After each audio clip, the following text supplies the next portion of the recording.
Kesin orada yapıyor. Ama tankerlerden boşaltıyor.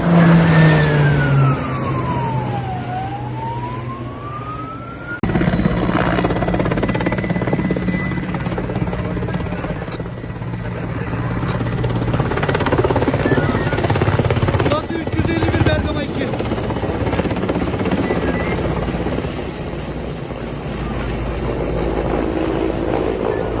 Elinize sağlık arkadaşlar. Teşekkür ederim.